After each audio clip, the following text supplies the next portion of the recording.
Ladies and gentlemen, boys and girls, and friends beyond the binary, it's time for the podcast that believes in human rights and that Black Lives Matter. And the podcast is trying to improve and to make people feel seen and welcome. It's time for Sleep With Me, the podcast that puts you to sleep. Ladies and gentlemen, boys and girls, and friends beyond the binary, it's time for the podcast. So it's going to be honest with you. I'm sitting here in a pair of shorts, and one half of my shorts, or a half of a short, because it's shorts, right? So one is a short, one half is a short, because they say a pair of shorts. So half of one of my short, a half a short. I'm a half short. I'm a half short of a lot of things. Oh boy. But I was going to say I was carrying something damp. So part of my hip side of one short, that's why half of my short is a little bit wet. And I'm here to, I don't know, but now I'm stuck in that idea of being short, half short, which is true. But I won't be short of words or meanders or senseless banter, because it's time for Sleep With Me podcast that puts you to sleep. And these are a few ways we're able to bring you this podcast for free on a regular basis. Hey, everybody, it's Scoots here, and I know this isn't an easy time for everybody, but I wanted to let you know this podcast is going to continue to be coming out on Sunday and Wednesday nights. So ideally, the podcast stays a place that you can rely on whenever you need it. But I do want to ask those of you that are in a position to do so to think about supporting the show. And you could do that at sleepwithmepodcast.com/patron. I mean, the main reason that patrons say they support the show is because it feels good. They know they get a lot of value out of the podcast, and they're proud to support the work that goes into the show that puts them to sleep, and they get so much out of. And that's pretty rebellious. It's actually like countercultural to support a free podcast because you get something out of it. So if you do have an extra $10 in your monthly budget or $20 in your budget, consider becoming a patron. Now, some of you might be like, well, what really is in it for me? Well, $10 and up patrons get 2 all intro episodes a month. So that's one reason if you're a fan of all intros. If you just want to get to the stories or you don't like any the singing in the podcast, $5 and up patrons get story-only episodes every week, and they get jingle ad-free episodes every week. And the main reason to become a patron is if you listen on a regular basis and you rely on the show, or especially if you listen all night. So just ask yourself, how many times do you listen to Sleep With Me a month compared to other things you pay for on a monthly basis? And then only if you're in a position to do so, go to sleepwithmepodcast.com/patron. One other reason to do so, though, is that now we have an exclusive show. It's only available to $10 and $20 patrons. It's an exclusive behind-the-scenes look. It's still sleepy at the making of Otter Things, and this is just something really cool. You say, wait a second, I'm the only one that gets to listen to this, and it's sleepy, and I get a deeper look into the process of making the show. So one more reason to think about becoming a patron at sleepwithmepodcast.com/patron. All right, everybody, it's Scoots, and I'm going to be talking about Brooklinen, and I'm going to make it easy for you. Place your order for Brooklinen towels right now. The super plush towels are absolutely amazing. If you want to give your daily routine a little bit something extra, the towel of your dreams is waiting to wrap you up. And I've been using Brooklinen's super plush towels for about a month now, and my mind is blown. Like, so much so that after using them for like a week, I put in an order for hand towels and washcloths. So I'll save you the time. Just order one of their towel bundles. The towels are so plush that it's like almost like having a two-sided, double-sided towel. Like I can dry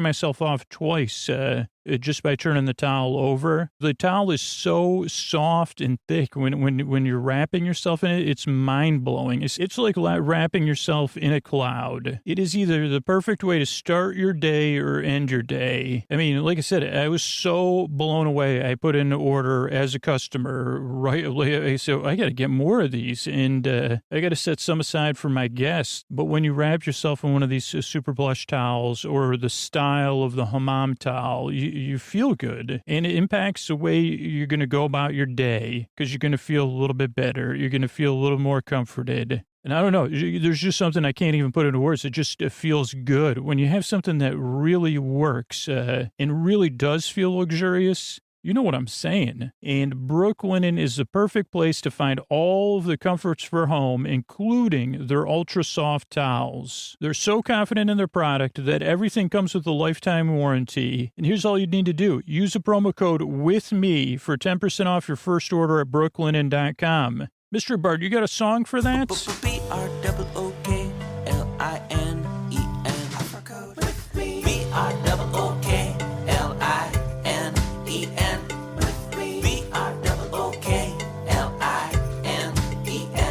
That's right. It's BROOKLINEN.com and use the promo code WITHME. Get over there and share with me. Did you use a hammam towel at the beach? Did you order some of those super plush towels? What color did you get? Tag me, tag Brooklinen, and let me know. Thanks, Brooklinen. They have everything you need to live your most comfortable life.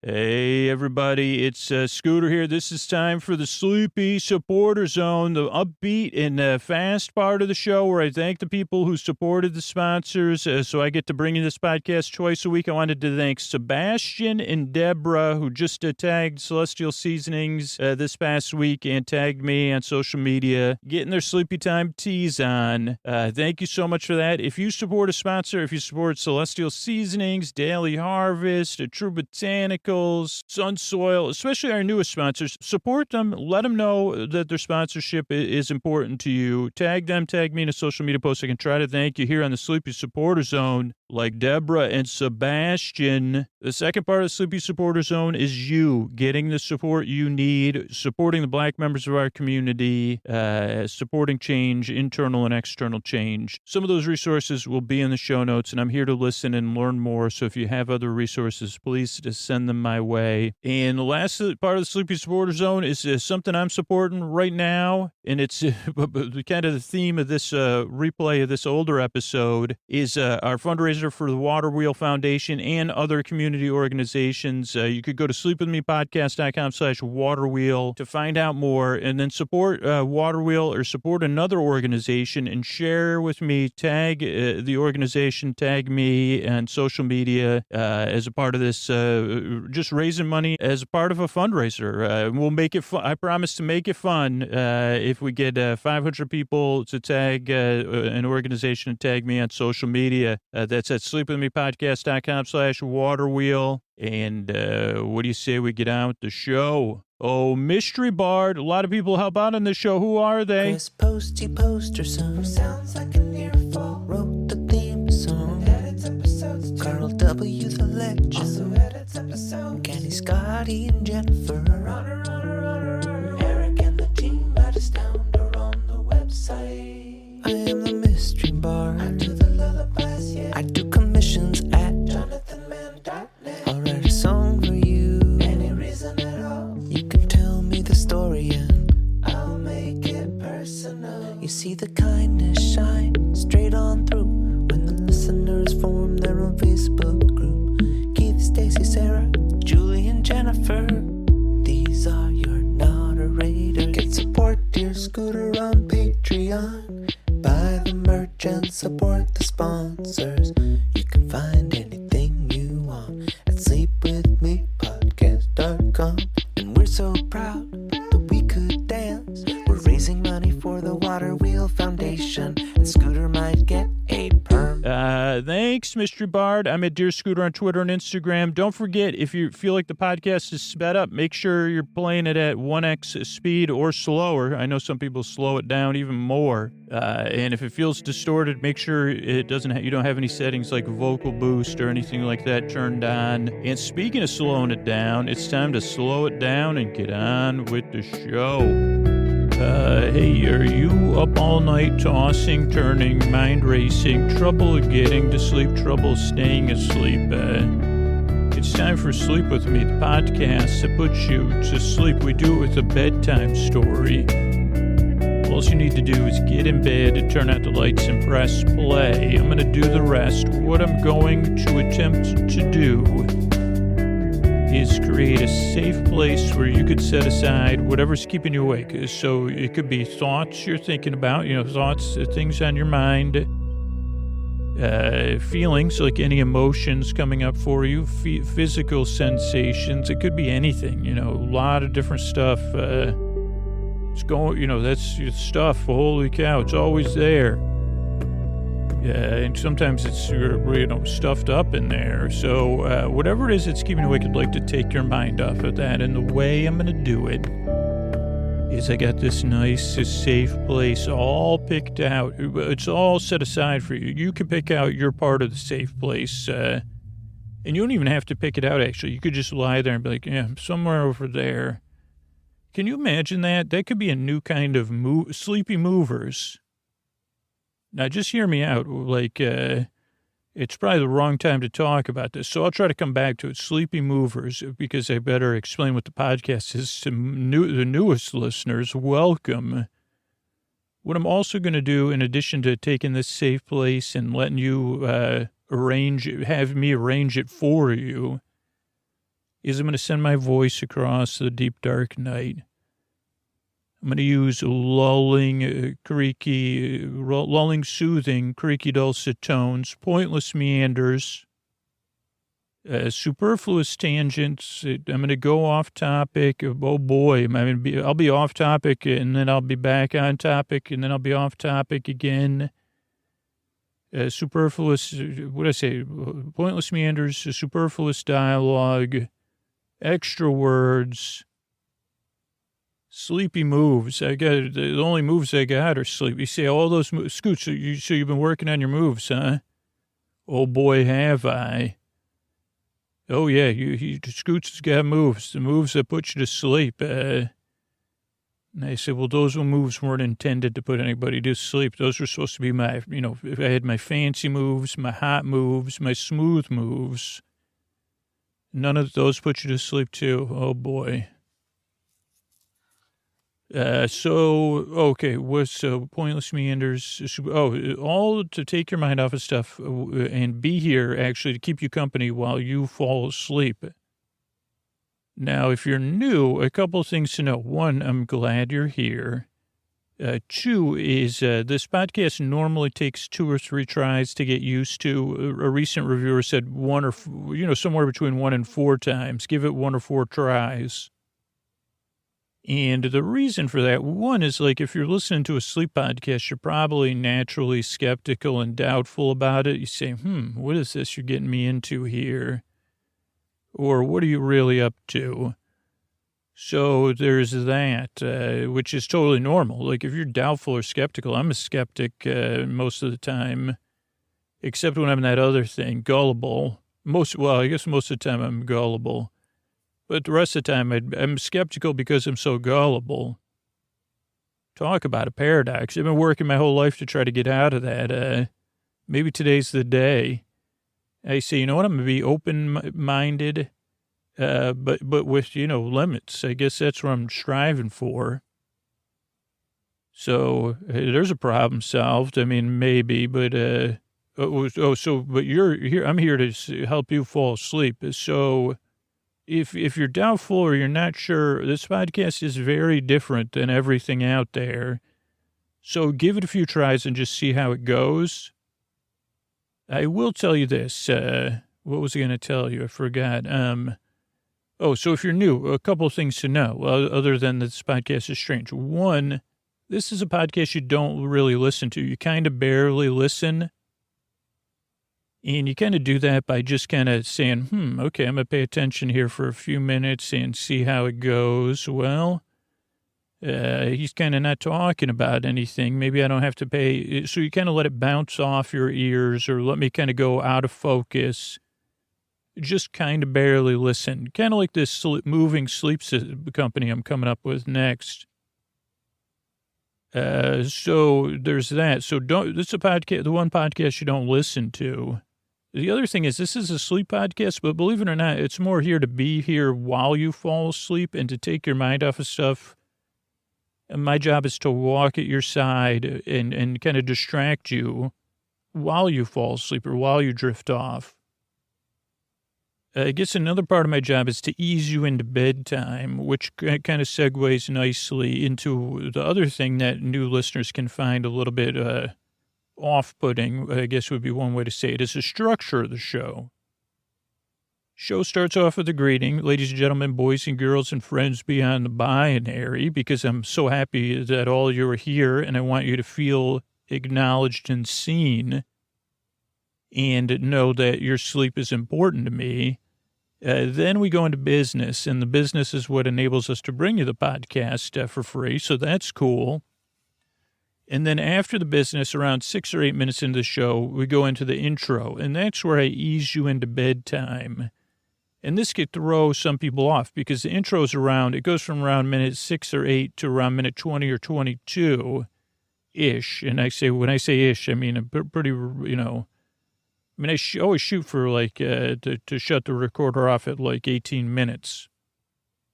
But you never know what'll happen, where my meanders will take us. Nowhere, mostly, but on a journey to nowhere. So sorry, I went off to, so the intro, the whole idea of the intro is it's really long. So initially you say, what do you mean the intro is 18 minutes long? It doesn't really make any sense. And I'd say exactamundo, as Stefan says. But what the purpose the intro serves is, I'm laughing just because my words were out of order there. And if my words were a machine, it'd always say out of order. You'd say, is that out of order sign because your words don't work? Your word machine doesn't work? No, it's just a heads up that any words coming out of my word machine will be out of order. So the intro is so long and meandering. The show has an intro to greet you and to kind of let new listeners know what's coming up and what to expect. It also kind of gives you an overview of what the show will be like overall. But also for regular listeners, believe it or not, 98% of regular listeners listen to the intro or fall asleep as the intro goes on because it's part of their bedtime routine. It's part of their wind down. Because if you're listening to the show, you've probably faced some kind of sleep issue before. And for most of us, it hasn't been an easy thing to fix. And we've tried the easy stuff or the magic stuff or, the stuff that you pay money for. And none of that really has worked well, or at least hasn't worked instantly. Anything that's been part of a slow and steady thing usually works better. And so the intro is kind of that in a microcosm. It's a slow and steady journey into bedtime. It's a slow wind down. So some listeners, if you become a regular listener, some listeners start it before they get into bed as they're getting ready for bed, either on their sleep phones or their headphones, or there's just their phone in their pocket or their smart speaker. And you don't even have to be in the same room as me to, not listen to me. That's how convenient this podcast is. You could say, well, I can almost hear Scoots down the hall. And, just barely hear him over brushing my teeth and washing my face, doing my skincare routine. And then I'm going to balm my elbows, kiss my shoulders, maybe, give my biceps a little pecky poo. And I can almost hear him before that smooching, between the smooches on my biceps. And then some listeners start the podcast as they get into bed and start their wind down routine or their bedtime routine. And so the intro just kind of eases you into bedtime. Then after the intro will be business. That's just kind of podcast structure. Then there's a story. Tonight it'll be our first episode of our new episodically modular serial story, Otter Things. That's OTTERTHINGS. So that'll be fun. And it's going to be a nice story about otters and other, creatures that live together in the swamp. To talk about bedtime material. And then there'll be some thank yous at the end of the show to say goodnight. So that's the structure of the show. Those are the kind of things to know. But yeah, to come back to that image of the idea of the show is what if there was a moving service? This would be the moving service I would offer. So hear me out. Now we would have to have a magic user on staff or some powerful stuff, because you say, okay, so tell me about this Sleepy Movers. They say, okay, well, one, we're licensed and bonded, totally double licensed, double bonded, triple insured. So don't worry about that. We got all the accreditations. We even got an accreditation from the Roy G. Biv Institute, because Scoot invented that anyway. That's more for holiday lights to make sure they follow the Roy G. Biv protocol. Anyways, so yeah, it's a moving service where you go to sleep and we move your stuff while you're sleeping. And you might say, including me, and we say that is an offer in our package that, yeah, we'll move you and your bed. Totally, don't worry, we have all the technology to make it 100% totally, just totally dreamy and comfortable. And yeah, we do have a hyperbolic thing. So it's like if you're going across the country, totally, you could sleep for a few days if you like. Some people do it. That's just a bonus. They say, wow, I slept for a week too. And I moved and I woke up and everything was moved. And it's more, a lot of people think it's a gimmick, but the one thing we're known for is arranging stuff while you sleep. And now we work out a plan ahead of time. But we've also figured out a way to basically communicate with you while you're sleeping to move your furniture and lamps and stuff around. And it kind of goes like that. You just say, no, over there. No, that's crooked, please. Okay, perfect, okay. No, now let me see how that looks over there. Okay, turn it to the left. Okay, back to the right a little, oh boy, that's good. Okay, now just fix the lampshade. No, fix a little bit more. Okay, great. Okay, wait. No, turn it back a little bit. Okay, good. Okay, now. No, wait. Okay, push it back 1 inch. Oh, no, 4. Okay, good. All right, now over there, I want that vase moved over. Oh boy. So that's kind of how it goes. And believe it or not, it actually works. Now, again, we have a magic user on staff. And, we have lasers. A lot of it's laser based. And, like technologies from alternative universes that we've acquired. And multiverses. Well, transverse plane. We do a lot of the moving on the transverse plane. But you're going to be sleeping through all that anyway. And yeah, just go, And believe it or not, then it's stress-free because you don't even have to think. When you wake up, you say, okay, that's pretty much how I wanted it. And if you say, well, I'd like to move that back a little, you say, okay, we'll do it for you. Or you could go back to sleep and we'll do it. And it's taken some adoption, to get it on board. We can't tell anybody that we have a magic user anymore. Or, only on this podcast, but other, our main marketing. Also, it's an imaginary service at this time. So that's when it's really working good, is when you imagine it. You say, oh boy. Yep. Oh boy. Yep. No. Okay. No, I want to you're going to put all my socks in the drawer. Great. Yeah, no, I like the ones, the tube socks go with my tube tops. Yep. Mm-hmm. And my Hanson DVDs, because I like to say tube top, tube top. Yeah, I know that's not that song is, but I always used to sing it that way when I had a tube top on and tube socks. Okay, good job. Thanks. And you can even tip us while you're asleep, and then you can recheck it when you're awake. You say, okay, well, 22% is, I'm going to lower it to 20, but you did a good job. So that's one of the services we're offering now. We're really happy and proud to be doing it in my imagination and possibly yours. But I think one day it'll take off. I mean, once we get the magic user down, and, the transporting of you in your bed and all that parts, and the subconscious communication or effective subliminal communication. I don't know if that's what it is. Because it's kind of like you're actively participating. So we're working on it. I mean, not really. I always just imagine. I say, well, hopefully my imagination will do the hard work, iron out all those things. And then years later, I'll say to my imagination, so how's the plan for that moving? I haven't worked on it. Okay, well, I'll imagine you did. And you say, agreed, good work. So that's another thing to expect during the show, a pointless meander like that. The last thing I'll tell you is the reason I make the show. One is because I've been there and I know how it feels in the deep, dark night, tossing and turning.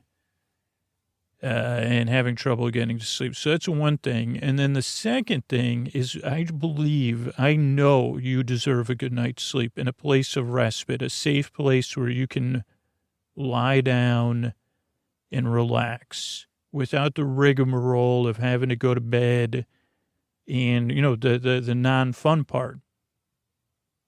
Now, I can't promise to make bedtime fun. I can only promise to make it, not bad. You say, well, it's like not bad, not as bad as like when Scoots is there, going to bed's like, it's, it's like that thing, not bad. So, that's why I make the show. You do deserve some rest. In the world, your world and our world will be a better place when you're rested. So if you're new, please give the show a few tries. It's free, so just see how it goes. And if it works for you, great. If it doesn't work for you, check out sleepwithmepodcast.com/no thank you. But I'm glad you're here. I really work hard. I really yearn and strive, and I really want to help you fall asleep. So thanks again for coming by. And here's a couple of ways we're able to bring this podcast for free. Hey, everybody, it's Scoots. I don't know if you've ever thought about becoming a patron and then changed your mind or decided, I don't want to be a rebel with the cause. I don't want to support a free podcast. I'd love to hear why. But I think I have some pretty good reasons why maybe you could think about it if you're in a position to do so. If you're not, this is an uncertain time. I'm just reaching out to the people that are in a place where you could afford extra $5, $10, or $20 a month. So if you can't afford it, you get a lot out of the show. Those are the basic reasons to consider becoming a patron. And you say, only 1 or 2 out of every 100 listeners becomes a patron. Well, do you have what it takes to do that? Do you listen to the podcast like 5, 6, 7 nights a week? Do you listen to 5, 10, 20, 30 episodes a week? Do you wait? Are you listening to the episodes on Sunday and Wednesday when they come out? Like you say, oh boy, do you love all intros? Do you want to listen to our exclusive patron-only series that $10 and $20 patrons are getting? But particularly if you listen all night, the patron feed is just way more designed for that. Or if you consume a lot of Sleep With Me and you want more selections, or you want story-only episodes, or you want all intros, see if you have extra $10 or $20 a month in your budget and go over to sleepwithmepodcast.com/patron. You get something back, but really it's what you get on the inside that you could feel good about, that you say, well, the podcast I rely on is going to be there when I need it and when thousands of other people need it too. So thank you so much, everybody. That's sleepwithmepodcast.com/patron. Hey, everybody, it's Scoots, and I'm really excited to talk about our sponsor, Quip. It's been a little while since I've mentioned Quip, and really my life has really been supported by a foundation of good self-care and healthy routine, and I've really tried to really lean into that as a part of taking good care of myself in 2020. And Quip has been an essential part of that because good oral care is habit-based, and creating a foundation for my daughter is really important to me too, especially so she can go to the dentist and be proud. And Quip makes all of that so easy, and that's why we love using Quip. And I really think that you could benefit, your oral care could benefit from Quip too, because good health starts with those good habits, and Quip makes that easy by delivering all the oral care essentials you need to brush better and floss better, and to pay attention while you're brushing. Quip's electric toothbrush has timed sonic vibrations with 30-second pulses to guide a dentist's recommended 2-minute routine, so your whole mouth gets clean. And they even have a sized down version for your kids. So again, this is an opportunity to create connection and good habits with yourself, your little kid that lives inside you, if you're like me, and the children in your life.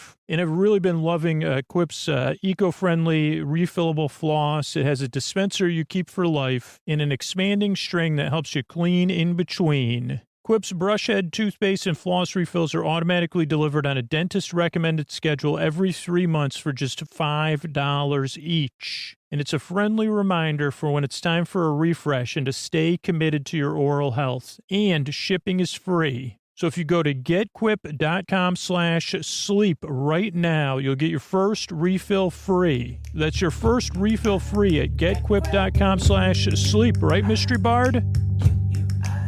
Get Quip. Brush your teeth now. Brush your teeth. Get Quip. Brush your teeth now. Brush your teeth. That's GETQUIP.com/sleep. That's getquip.com/sleep from Quip, the Good Habits Company. Thanks, everybody. All right. Hey, everybody. Welcome to our the first episode. Not important, though, if you're hearing this after the second or the third or the fourth episode somewhere in the future. But this just happens to be our first episode of our new episodically modular, but also with some more seriality. But still, you'll be able to listen to it in every order, in any order, in every order, because they take so much time at the beginning to catch you up. It's part of me tucking you in is making sure you know where you are. You're here with Sleep With Me in a safe place. Which is where the story is. But in this situation, you don't need to be caught up because the main character is just going to introduce everything in, start, the story begins, I think. And this story will only feel never ending, hardy har har, but ideally, even this intro, or usually my recaps of most series at the beginning kind of can feel that way. Importantly, because I'm here to keep you company and take your mind off of stuff. So this new series is called Otter, Otter. Who doesn't love an otter? Probably, maybe something like an otter's neighbor or something. Or bivalves may not love otters, but we do.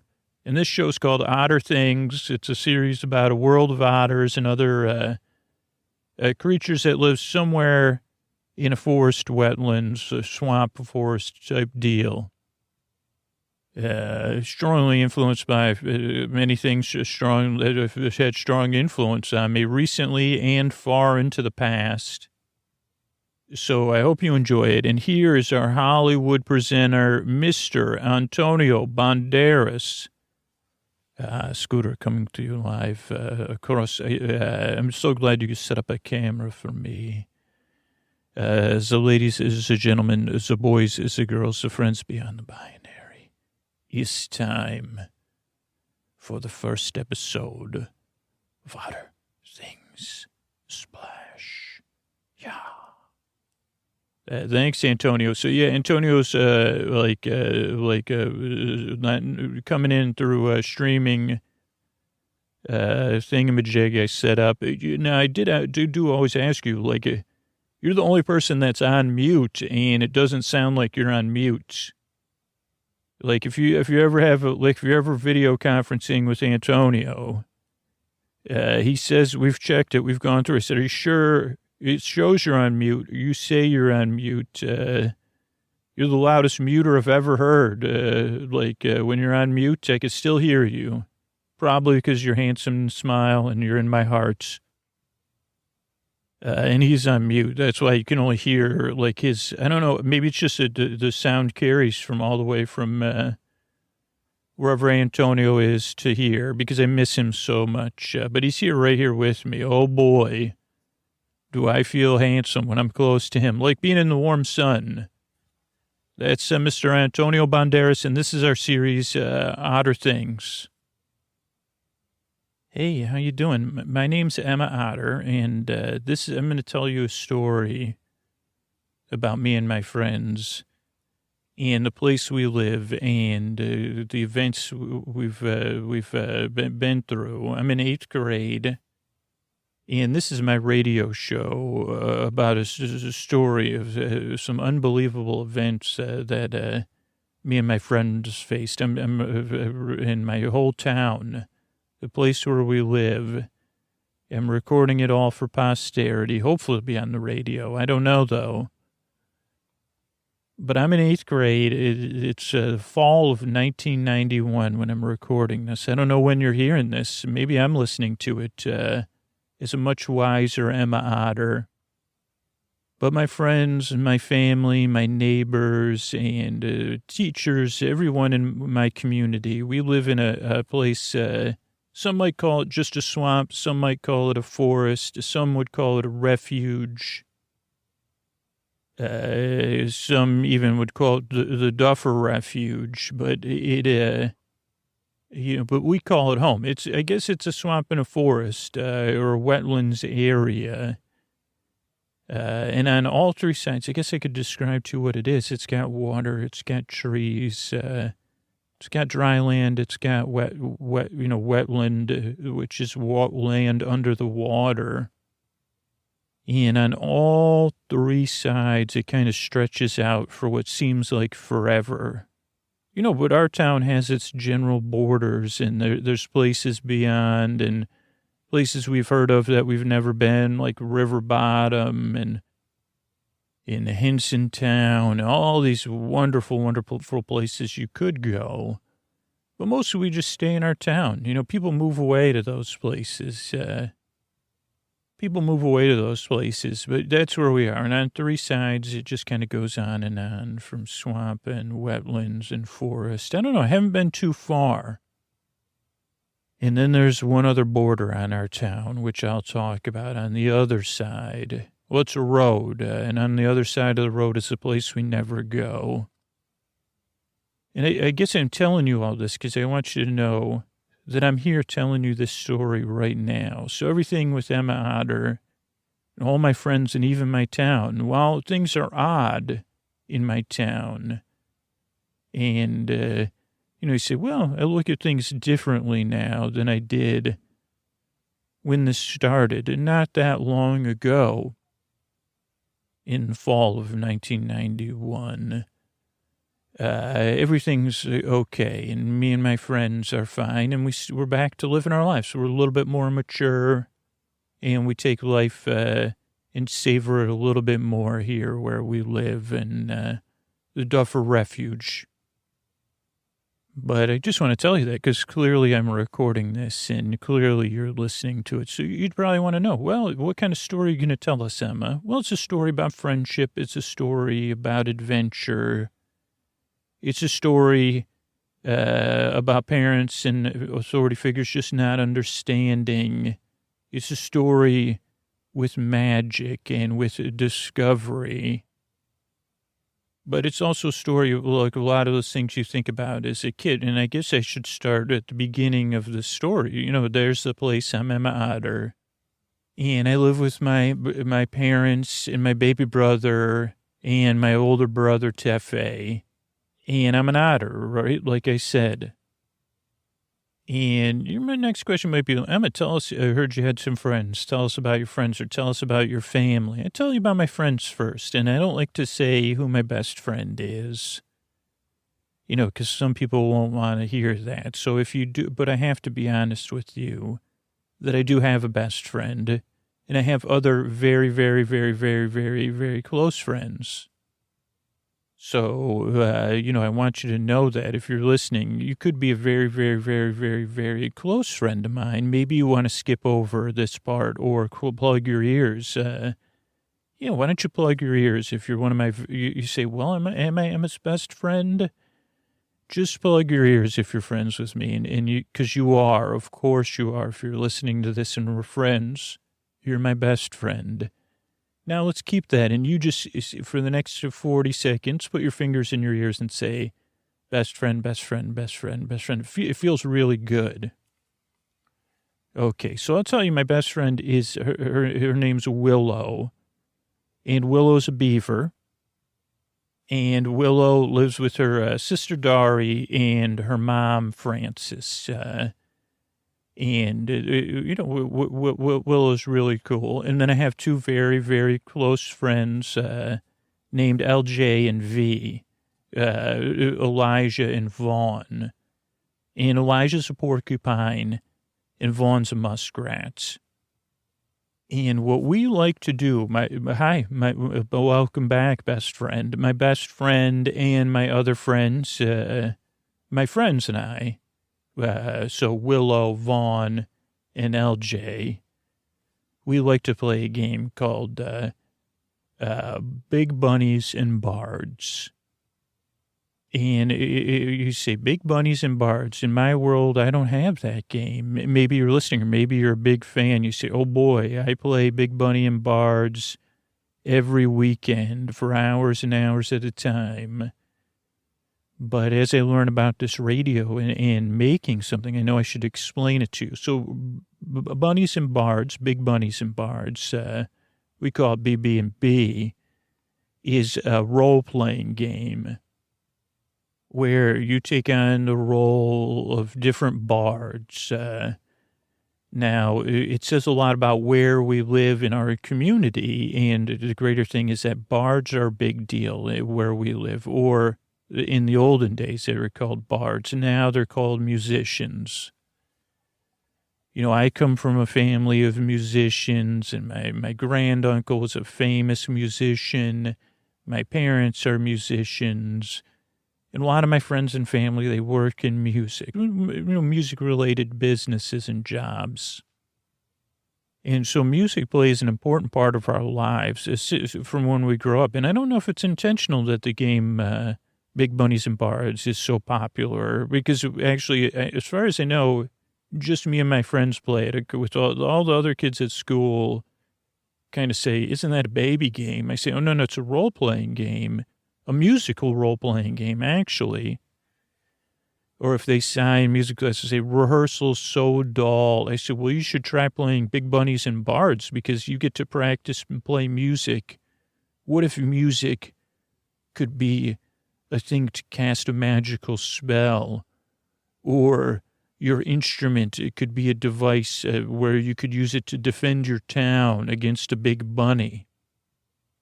So that's the roles you play as bards. Different bards, like other role-playing games maybe you've heard of. There's magic, and there's warriors, and there's princesses and princes, and all different creatures, even creatures not from the swamp, from other woodland areas, particularly big bunnies. You might say, what's a big bunny? Now, I'm old enough to know what a metaphor is, but a big bunny... And the big bunny is a big part of the game. And it is there's giant bunnies, and they have powers. They're very powerful in music and magic, and they're big. And some big bunnies are fuzzy and friendly, and, it could be nice. And some bunnies are very voracious. And that's where it kind of comes into the metaphor place. Because in the lore of the game, all the big bunnies, even the ones that say, hey, we're good, we love otters, we love muskrats, we love porcupines, beavers, the big bunnies in that game, they still have a tendency to hoard and eat a lot of food. And in our community, in the wetlands, in the swamp, and even in the forest areas, winter's coming, particularly right now. And one thing our community relies on one another for, we all make music and we exchange, we have money that we exchange, it's like even in Big Bunnies and Bards, they have gold pieces, right? But that's a symbol from the days of bartering. But a lot of communities, people rely on one another, and they rely on their own responsibility to themselves in the community in preparing for winter, in storing food, or planning their winter foodstuffs. And I don't want to get into the mayor and all that stuff about planning that stuff around. Not my job. But so that's a really important stuff for us, is to have, everybody has to have stuff to winter because there's not stuff growing and things get a little bit quieter here in the refuge. Now, the big bunny comes in, because what if a big bunny actually did come to your community? And kids, we say, well, big bunnies aren't real, Emma. They'd say, really? Well, what if one came and ate all our food and ate all the town's food and all that? It's And we know adults think about it a lot, but they say, well, big bunnies aren't real. Not having the proper humidity for storage. The big bunny's just a metaphor. And I say, well, really, is it or is it not? Because in this story, you'll learn that maybe metaphors can be more than metaphors. They could be real. But a big bunny's not exactly something to be so worried about, but to be concerned about. And in the game of big bunnies and bards, and actually, let me just tell you, this was a Sunday, and me and my friends, Willow, V, and LJ, and I, we were playing a game of big bunnies and bards, and I was the maestro, as they call it, leading the game and telling the story. And it was once again, we had gone and we had discovered a stronghold full of these nuts that had been dried in the sun. But at the same time, we were going to bring them back, to a kingdom that had hired us to save the day. And I guess I always include myself. I always imagine I'm in the party, even when I'm playing as the maestro. Yeah, they call it, I guess they call it like empathy. They call it a little bit. To be a good maestro, you have to empathize with your players. But so there they were, L.J. Vaughn and Willow. And, of course, right as they were about to seal up this stronghold full of nuts, a big bunny approached over the horizon. At first they could feel it. They could hear its chittering sound, or whatever you want to call it. It's salivation and moving its mouth. They could hear its whiskers brushing across the treetops, and see its cute one of the two ears flopping even as it bounced towards the stronghold, with, just one thing in mind, just securing the stronghold for itself and maybe hoarding our food. And my friends Vaughn and LJ and Will started to argue. Hey, you make sure we'll use, first we'll use ranged music, and then we'll use the spell of unwinding. Well, what if we throw some of the nuts? Like, they were arguing back and forth.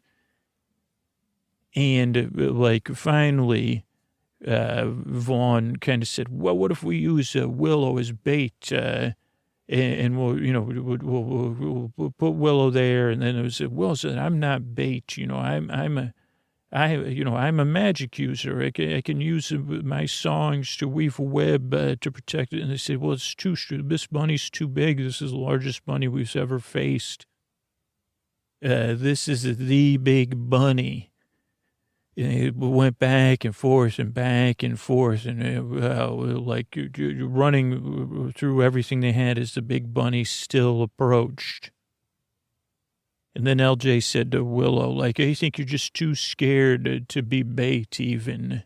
What do you don't you want to do? This is a plan that's going to work. And then Willow, at first Willow had a frowny face and said, geez, well, I don't want to be bait, or I don't want to be, I want to enjoy this fun game with my friends. But strong feelings are an important part about coming to a consensus in this game. And so Willow took a second to think about what would have been said. And then Willow said, I'll show you some bait. I have an idea. And they said, what is it, Willow? And she said, double bait. And I said, what do you mean double bait? And Willow said, I'm going to cast a spell of imaging where I sing a song, and I'm playing a song of protection. It's just an illusion in front of the stronghold as the big bunny approaches. The big bunnies are also very, very intelligent. If the big bunny is anything like most big bunnies we know, it's the big bunny. It'll know that, just like you were saying, that we're trying to draw the big bunny in. And Willow said, at the same time, I'll open up a satchel of nuts, and I'll use my song of carrying to be able to carry 1,000 times my body weight, and I'll carry 1,000 times my body weight in nuts away from the stronghold, because there's, tens and tens of thousands of nuts here.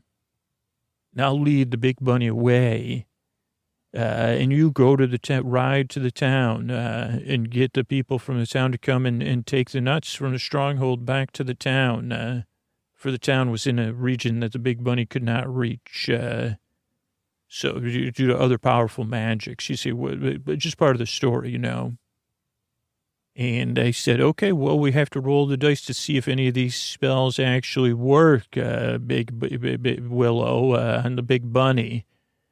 And just as Willow got ready to roll, first we had to roll for initiative to see. The big bunny was still out of range. We had to roll a few dice to resolve some things.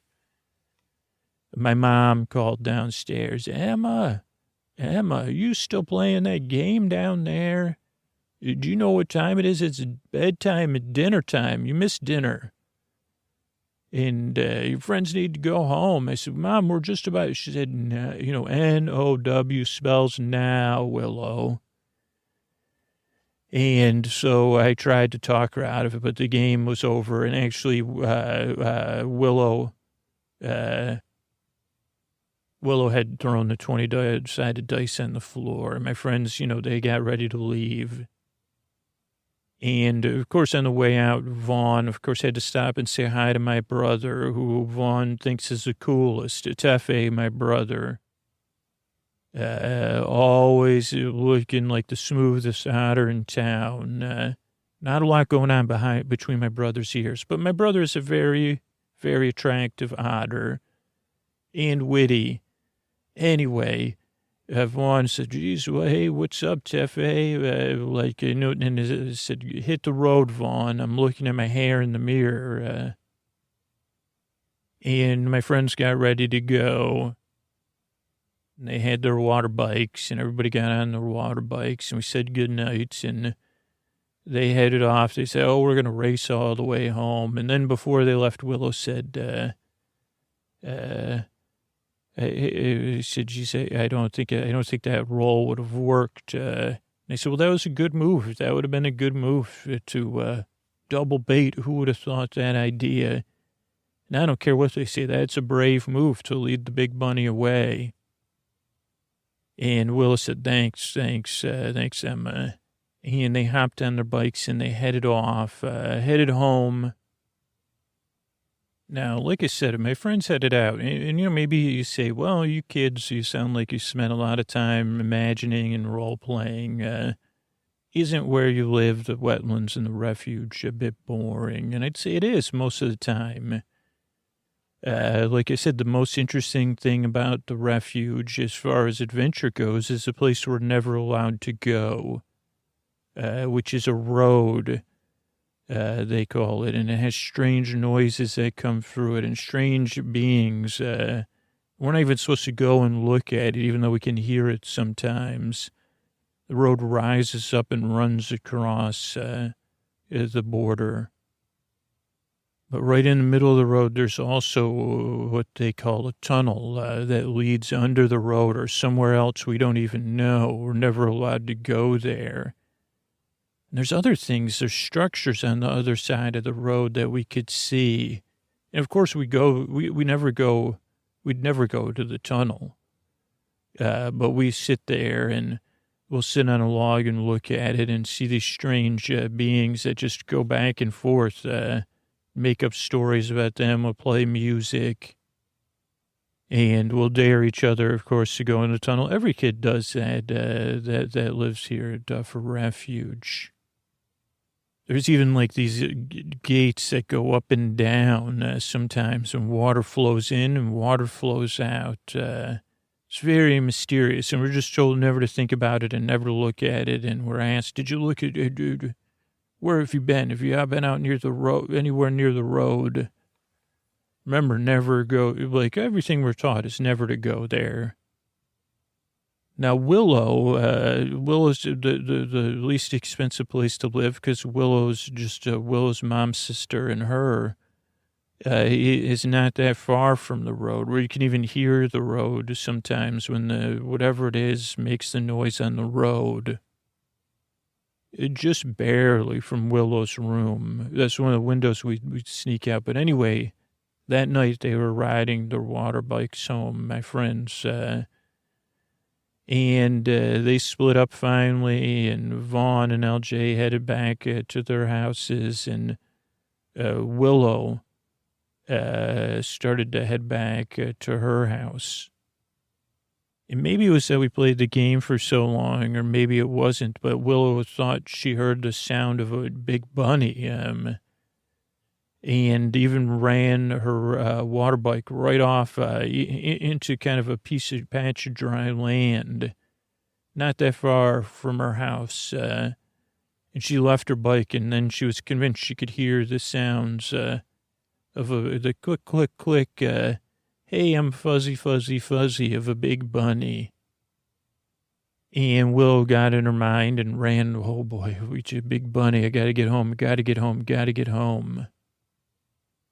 And as Willow ran home, Willow was positive she saw carrot droppings and said, oh no, I got to get home. And then she ran through her house, and her mom and her sister hadn't gotten home from work yet. So she ran out to their storage shed where they store their winter foodstuffs, and tried to double lock it and just see if the big bunny or big little bunnies even had. She said, what if it's even little bunnies in there looking around? And Willow ran in there and still was convinced Willow could hear this big bunny bouncing, just like Easter morning for some of you. You say, oh, the cute little bunny's coming. But Willow's saying, to eat my food, family's food. Now, like I said, everything's okay as I'm telling you this story, so I don't want you to worry. And one of the reasons things are okay in our town, in one of the ways, not everybody voluntarily shares resources or shares things or, abides by everything. So we have a community resource officer. His name is Leon, but he goes by Bull. He's a big bullfrog. And he's a bit grouchy. We didn't really know Bull that well.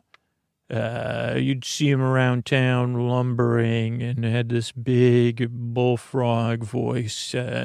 But it was known that Bull was one of the few bullfrogs that didn't like to sing, never played any music, and never came to any of the concerts or events we always had in the town. And he lived out on another edge of the swamp, far, not near the road, but far out on his own. And he was, the bullfrog that didn't like music. But Bull was a good and fair of community resources and cared really deeply about our community and the job. Though he wasn't perfect and his gruff exterior, his coworkers loved him. And when he would show up this one particular Monday in our story, he showed up to work and they said, well, you're right on time. Not quite ready to start the day. It's Monday. It's still Monday, all the rest of the day. And he said, I need some time to breathe through my skin. So I'm going to go in my office. And they said, well, Francis the Beaver said that Willow's not around and she can't find Willow. And I said, okay, well, I'll deal with it a bit. And then Bull walked into Bull's office, and there was Francis the Beaver, Willow's mom.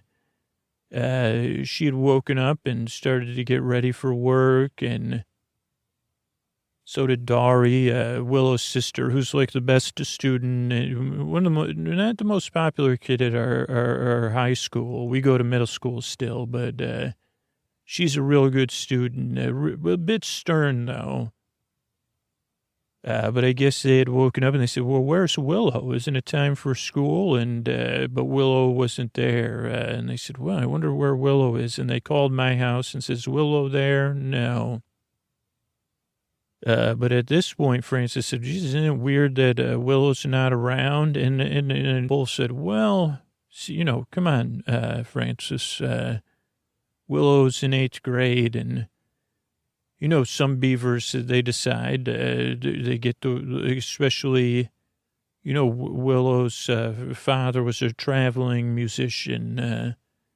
Maybe she's got a bit of the musician wanderlust and she headed out on her own. And Francis said, but Willow's just in 8th grade. And well, that's when that's when some beavers get the wanderlust, especially musical beavers. And Francis said, she's not like other beavers. She's not like we were when, hanging out at the tunnel or whatever. And Francis's mom, Willow's mom, Frances, had kind of developed an idea. Sometimes it's a friend's fault. And she said, I think they were playing that game, BB&B. And those other kids, Francis is, a little bit less confident and assertive than the other kids. I bet you they double dared Francis to go near the road. I'm positive of it. They said, well, I don't know. I'll deal with it, but I'm pretty sure it's just, you're going to have to accept the fact that Francis, that Willow's growing up, and they went back and forth, and Francis left thinking, geez, maybe it just doesn't understand. Now, meanwhile, we had gotten to school, and we noticed that Willow's water bike wasn't there. But we figured that Willow walked or got a ride to school from her sister.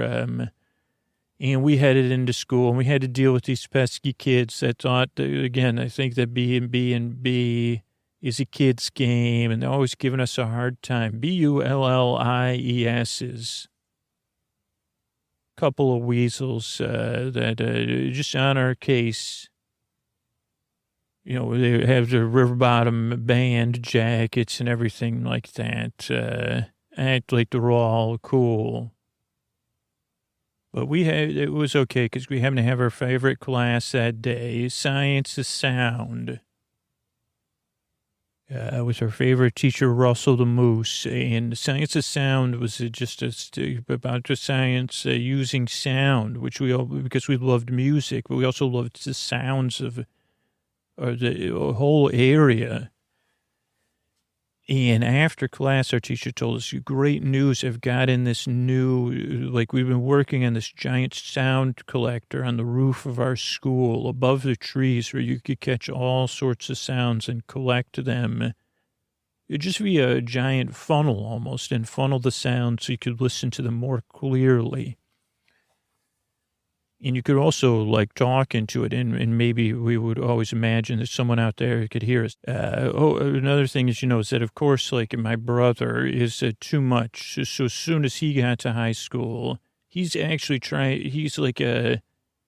he's always like, I'm the hottest otter in town, and that I have the best otter hair.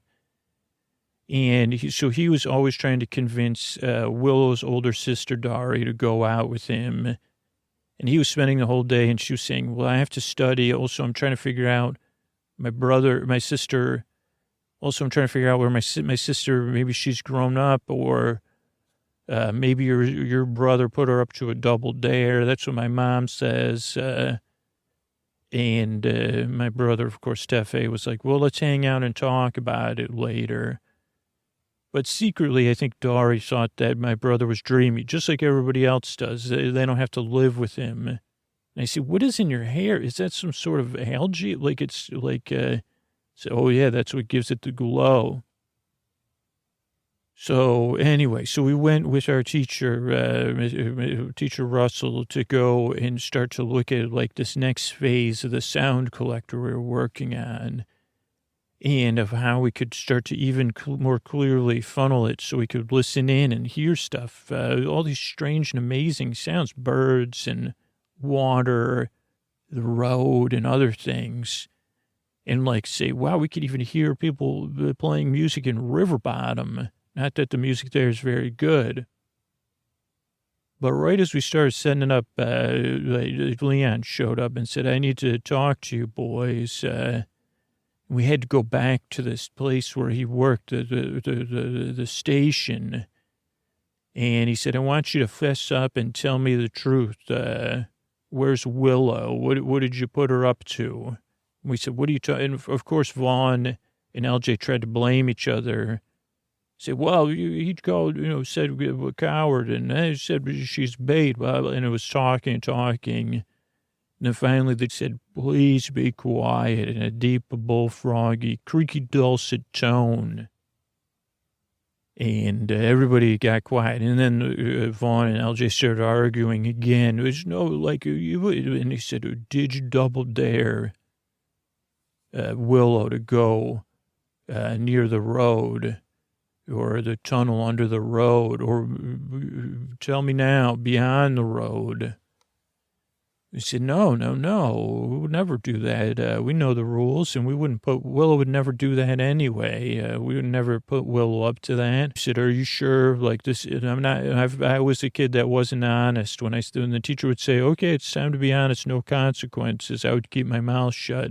Because of that, I know you should know that I'll get to the bottom of this one way or the other. So if you did double dare, triple dare, don't use a technicality and say, well, it's a quadruple dare. If you tried to get Willow to take something like that, just to prove bravery or whatever, let me know. We said, no, really, we didn't do any of that. And he looked us all over and said, okay. And then we said, well, where would Willow be then? He said, well, maybe, would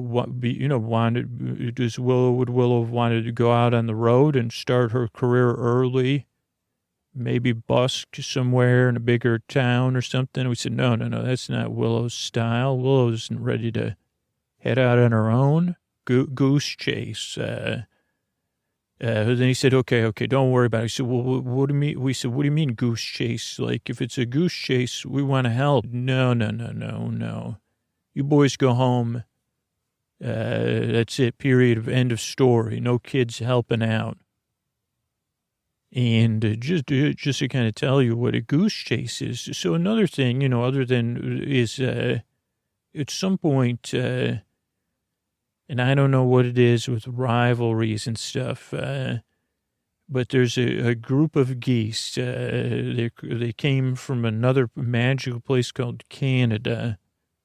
And for some reason, they have this idea of, like, stirring up trouble. And it's one of the things the adults really are concerned about. And what the geese like to do is lead, so what they thought is that the geese led Willow on a goose chase, which is like, to just make fun of the kid, but also maybe make them head out on their own earlier than they're ready to. So sometimes they do that by saying, hey, I think you could have a career, like, and then they say, well, we're like, we'll help you get started. Let's head to River Bottom. Or they say, hey, I wonder what would happen if you moved to, why don't you move to the next town? And it was something that adults, because these geese really didn't have, like, they were up to something. Or they would just, like, do it for fun and then watch it and say, wow, look at that beaver swimming around. Like, hey, we set up this adventure course for you. And at the end is, a year's supply of nuts or whatever, or, whatever your family consumes. But there never was. And then usually the kids were gone for like a week or two searching, and then they would come home, they'd be tired. And drove Leon nuts. So he wanted to just put a stop to it. And so that's what he thought was happening, was that the geese came in again. They hadn't done this in a long time. And he had, personally dealt with it in his own life's journey. And so he kind of had a resentment against these geese. And he was sure they were up to it again. And somewhere out there, they were leading Willow on a goose chase. And he was determined to put a stop to it. And headed over to Willow's house. And, of course, went out and started looking around and noticed out by their storage room. So, well, it looks like Willow was out here, Francis, in the bank. And Francis, of course, was very concerned. I don't think those kids, sent your daughter on a goose chase. I think it's or a double dare. I think it might be a goose chase. And then, of course, Francis was like, well, I don't want my kid on a goose chase. What if she stubs her, tail? Or what if the beavers or the geese get it in my mind to have her start her own career before she's ready or whatever? Jeez, it's weird. I found a combination of goose feathers and bunny fur out in a shed covered in some sort of goop. And have you ever caught any geese or bunnies in your storage shed? And I said, no, it might be old, my ex, he used to keep, I don't know what he was doing in that storage shed when we weren't storing stuff for the winter. And then she said, okay, I'm going to get together a group and we're going to go on a geese looking thing. We're going to put a stop to this geese chase. And I'm sure that's what's happening. It's going to be totally fine. So don't worry at all. Now, while all this was happening, out beyond the road, there were buildings and there were things going on there. Otter things, odder than an otter, I'd say. And we never knew what it was, but we would know there'd be strange noises or puffing, smoke, or whirring, in addition to the sounds on the road. And this particular night, as it started to come, there was a lot going on out there, a lot of noise. If we were out there, if we had listened in the sound collector, we would have heard more and more activity than it had been. We would have also heard the creak of the gate on the tunnel. And then we would have heard a gentle swimming as something swam through that a little tiny, about the same size as an otter, swimming through, gently paddling and looking around. Something that was a little bit lost, I'd say. And eventually that lost thing paddled towards town, hungry for a snack. Now, it wasn't a big bunny, I could tell you that. And it happened to go to Sullivan's Pancake House, and old Sullivan was there. Nicest person in town, runs the pancake house, also a diner. And this little thing snuck in the back door of Sullivan's Pancake House, and Sullivan was slinging those pancakes and telling jokes and greeting everyone and being kind. And this little thing plotted on all fours and then got up on two legs and started eating pancakes right off the assembly line before their toppings had been properly added. And Sullivan found out and said, hey, what in the hey are you doing? And eventually, because of the big size of Sullivan's heart, said, well, I've never seen anything that looks like you before. You look like you're pretty hungry. Why don't you sit down? And we'll eat together. And at first it was tentative, and Sullivan says, okay, I'll close the pancake house down. It's, past pancake time. It's not pancake o'clock after 8. And Sullivan sat down with this thing. Now, this thing, I guess he said, well, geez, what's your name? And you spend a lot of time on all fours. You're not like us walking on two legs. And the thing didn't say anything back. It just said, well, you're a hungry one for sure. You got a name? I'm Sully. You could call me Sullivan. Or you could call us, and and it looked like the thing looked back and smiled and said, well, you look like a beaver, but you got a bill. And is it all right if I call you Billy? Billie, because I don't know, I just know I'm not, how does that feel for you?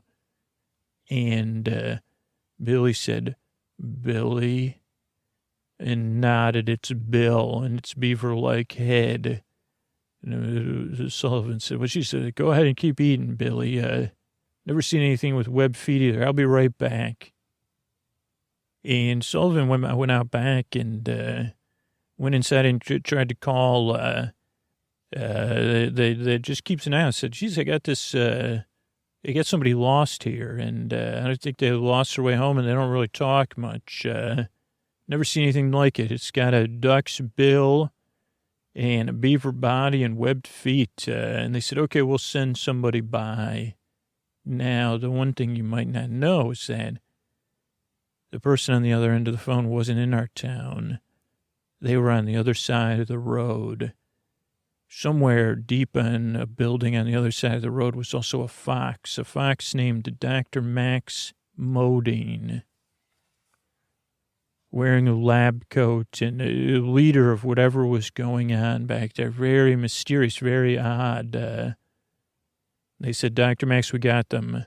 We know where they are. And Dr. Max said, let's go. And they headed out in these whispered, quiet boats towards Sullivan's Pancake House. And at first, it was just a regular, innocuous person. Well, another forest friend went up to the door and knocked, and Sullivan said, oh, hey, we're closed. No, it's past pancake o'clock. And they said, oh, no, winkety, winkety, wink. And Sullivan said, oh, okay, they're in back. Oh, and I forgot to tell you, though. Well, I'll just explain it now. But meanwhile, Billy was sensed something was different, and then looked and recognized the person at the door. Billy made a move towards the back door of Sullivan's Pancake House.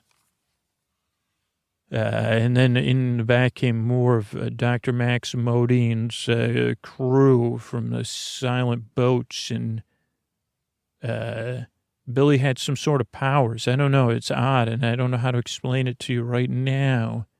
That was able to have everybody go into slow motion with a kind of opening of their bill, Billy's bill. And Billy rushed past them into the night, and it was just started raining. And they said, Dr. Max, Billy got away, and Dr. Max said, okay, we'll track her down. And Billy headed out into the night. Now, meanwhile, I was laying in my room, and I had just had it out with my parents, because I said, well, what about Willow? They grounded me for daring Willow. I said, we didn't dare Willow. And Willow's not on a goose chase, or even if Willow is, what about if it's a big bunny? And they said, there's no big bunnies, Emma. It's just a metaphor. And we know one of you double dared her. If it wasn't you, it's one of your friends. And I said, we just want to help look for Willow. What if we didn't dare her? Because we didn't. And they said, go to your room. And I was lying in my room, and I was thinking about the game. And then they said, well, Willow. And I called up. We was these tin can phones all the way across through the trees to my friends' places. And they called LJ and they called Vaughn, and I said, hey, what if Willow double bait? What if Willow what if there really is a big bunny? And Willow's out there doing double bait on the bunny. And they said, okay, let's go look. And it was raining, and we snuck out of our houses, and we got on our bikes. Of course, when I was sneaking out, I noticed my brother, trying to said, oh, Daria, don't worry about it. Let's just do some flashcards and brush my fur. We'll worry about your sister later.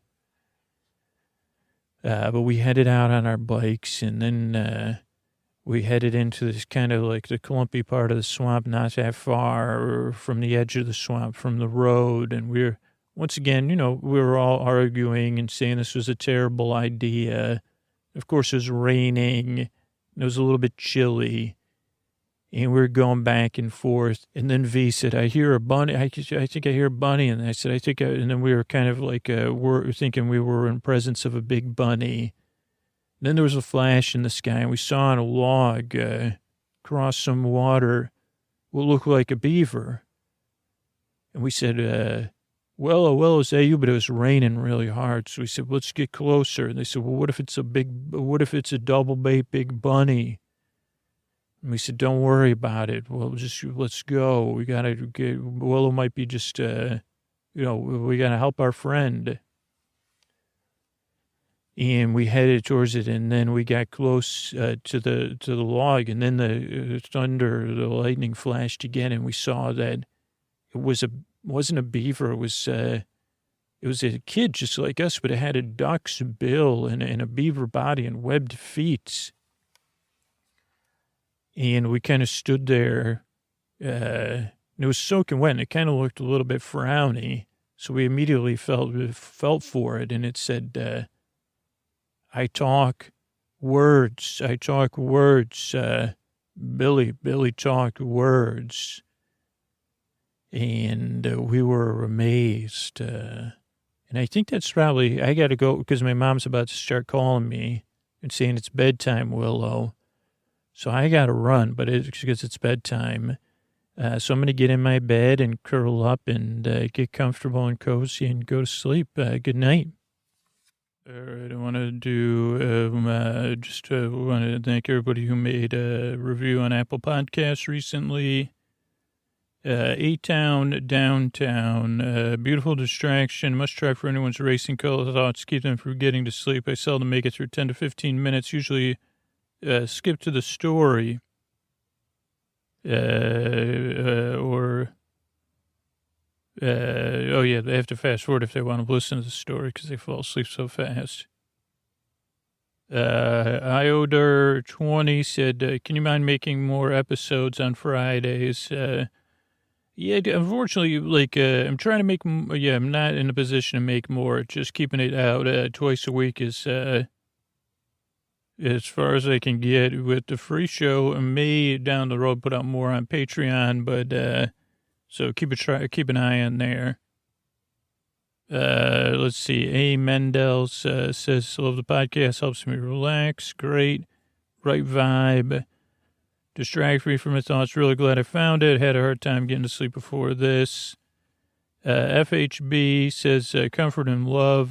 Place of comfort and love in my life for the past years have been a lot of chaos, a lot of travel, and this podcast is a pivotal part of my evening. Thank you. Gnarly Norton, listen to this podcast every night, and it gets me out of my thoughts. Thank you. Accept the Truth says, disappointed. Daughter picked this out, but it's explicit. But I'll give you 1 star because of the cover. We're working on the explicit thing, but I wouldn't recommend ever letting your kids listen to something without listening to it first ahead of time. So that's just my opinion. Cloud Saunders says, thumbs up. Podcast is my holy grail. B. Curtis in 91 says, we're going through a real tough time, lots of anxiety, and the podcast has made a huge difference. Thanks, B. Curtis. Left Coast Librarian from Canada, great podcast, love it so much. It takes a day or 4 to get used to, but when you do, it helps so much. That's a pretty good way of saying it. Voice is relaxing, help you feel good about sleeping. And F.A. Saint from the Netherlands says, helps me with not overthinking at night. Oftentimes I tend to overthink. Podcast a perfect distraction. Greetings from the Netherlands. Thank you. Ducky Worth says no clue what it's about. Isabel from Mexico says part of my bedtime routine. Cassie, your life changer. Thanks, Cassie.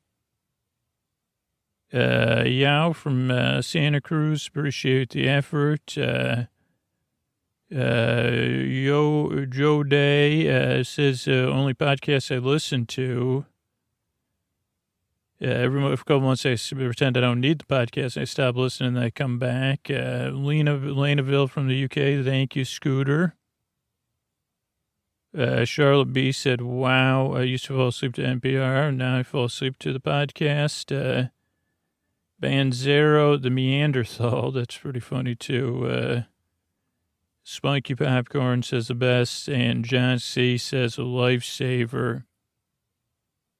And let me just check if there's anything new on Podchaser, because we're doing that fundraising thing. No, thanks. So thanks, everybody, for reviewing the show. Sleep With Me is able to be a free podcast because people that support the show directly on Patreon and support our sponsors, and we grow as podcasts by people just spreading the word, writing reviews, retweeting our tweets, and telling people about the podcast when it comes up.